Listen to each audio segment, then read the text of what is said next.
السلام علیکم، آپ دیکھ رہے ہیں کے نیوز ایچ ڈی میں ہوں حارث علی شاہ گیلانی۔ چلتے ہیں آج کی اہم خبروں کی طرف۔ رخ کریں گے ساہیوال کا۔ Inspector general of police Punjab doctor Usman Anwar کے احکامات کی روشنی میں ریجنل پولیس آفیسر ساہیوال محبوب رشید کا district police officer Sahiwal Faisal Shahzad کے ہمراہ D P O office Sahiwal میں تحفظ مرکز کا افتتاح کر دیا۔ تحفظ مرکز ٹرانسجینڈر کمیونٹی سمیت معاشرے کے تمام کمزور محکوم طبقات، بے گھروں، بے سہارا بچوں، ذہنی اور جسمانی معذوری کے شکار افراد اور نشے اور سماجی پرائیویٹ میں پھنسے برائیوں میں پھنسے کم عمر بچوں کی بحالی، تحفظ اور مشکلات کے ازالے کے لیے کام کرے گا۔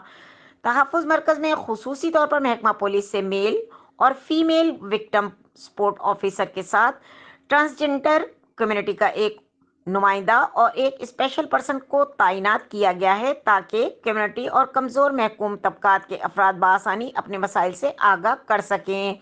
تحفظ مرکز پر سرکاری اور دیگر غیر سرکاری اداروں کے تعاون سے قانونی مدد، سماجی تحفظ اور مکمل آگاہی اور رہنمائی فراہم کی جائے گی۔